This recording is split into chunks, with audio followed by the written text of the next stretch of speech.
যুদ্ধ হলো একটা সশস্ত্র সংগ্রাম, দুই গ্রুপের মধ্যে অস্ত্র থাকে, দুই গ্রুপে যুদ্ধ করে।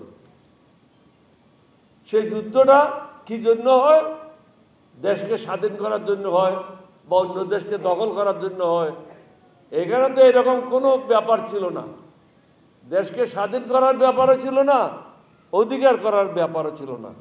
এখানে ব্যাপারটা ছিল হাসিনা মুক্ত বাংলাদেশ করার, আওয়ামী লীগ মুক্ত বাংলাদেশ করার। সুতরাং বিপ্লব বা এক দফার আন্দোলন, মুক্তিযুদ্ধ একই জিনিস না। এই সমস্ত মাথায় যারা টুপি দিয়ে কিছু পাগল ছেলেদেরকে বুঝাচ্ছে, তাদেরকে আমি অনুরোধ করবো, পাগলামি ছাড়ো, গাঁজা খাও, কিন্তু মানুষকে গাঁজা খাওয়ানোর চেষ্টা করো না। মুক্তিযুদ্ধ এটা একটা আলাদা জিনিস। 1971 সালে বাংলাদেশে যে মুক্তিযুদ্ধ হয়েছে, পৃথিবীতে কোনো জায়গায় এই ধরনের যুদ্ধ হয় নাই, যে একটা দেশ এক অংশ আরেক অংশের বিরুদ্ধে অস্ত্র নিয়ে যুদ্ধ করে নিজেদেরকে স্বাধীন করেছে। এটা পৃথিবীতে অনন্য একটা ঘটনা।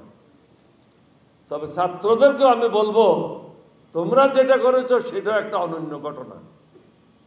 তোমরা আমাদেরকে স্বৈরাচার মুক্ত বাংলাদেশ করে দিয়েছ, কিন্তু এখন যারা বসেছে তারা যে স্বৈরাচারী কর্মকাণ্ড করতেছে এটা মানুষ বুঝতেছে।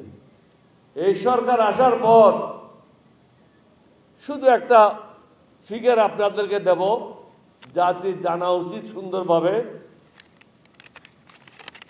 ইউনূস সাহেবেরও জানা উচিত। বিগত 10 মাসে 3550 জন খুন, এর সাথে গোপালগঞ্জেরটা যোগ করলে কত হবে? 3558 জন।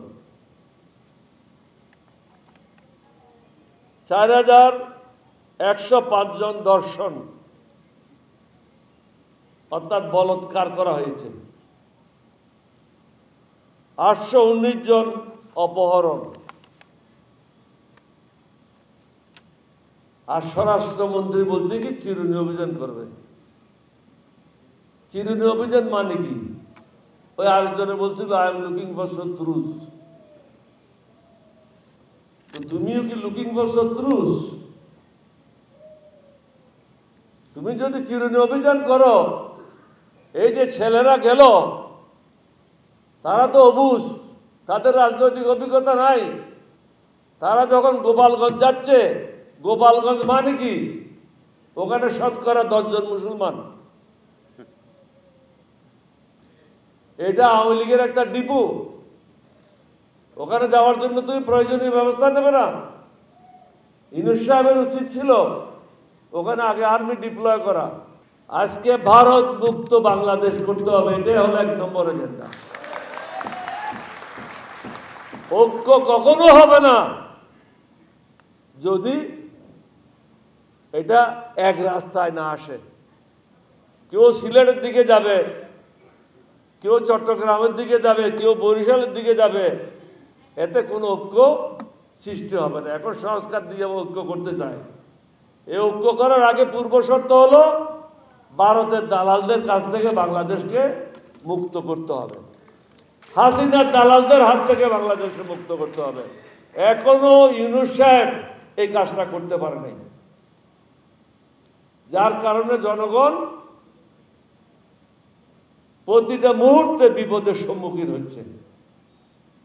আপনারা যদি একটা গোপালগঞ্জ সামাল দিতে না পারেন, তাহলে পুরো বাংলাদেশে আপনারা কিভাবে নির্বাচন করবেন? মানুষকে বুঝান জিনিসটা। সুন্দর সুন্দর কথা বলবেন, স্নো পাউডার দিয়ে রাস্তায় ঘুরবেন, এতে তো আর নির্বাচন সুন্দর হবে না। হাফ শার্ট দিয়ে নামাজ পড়লেন, মনে করলেন দুনিয়ায় জয় করে ফেলছেন।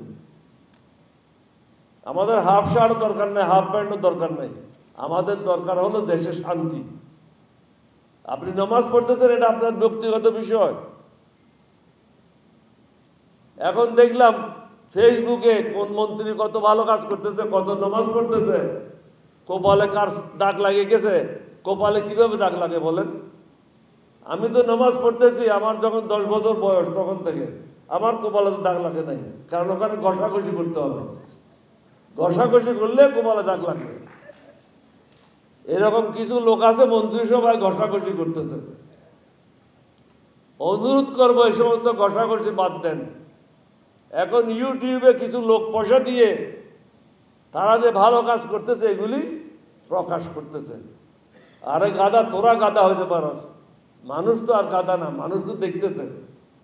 আমার জমি দখল করতেছে কেউ, কারো কেউ ঘর দখল করে নিয়েছে, কারো কেউ ব্যবসা প্রতিষ্ঠান দখল করে নিচ্ছে। এটা কি মানুষে বুঝতেছে না যে পুলিশে কাজ করতেছে না? স্বরাষ্ট্র মন্ত্রণালয় কম, একটা অথর্ব মন্ত্রণালয়।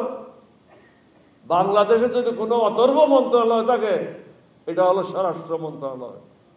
শুধু নামাজ পড়লে হবে না, মানুষকে শান্তি দেওয়ার ব্যবস্থা করেন। গোপালগঞ্জের এই ঘটনার জন্য আমি বলবো স্বরাষ্ট্রমন্ত্রী দায়ী, কারণ তিনি প্রয়োজনীয় ব্যবস্থা কেন গ্রহণ করলো না?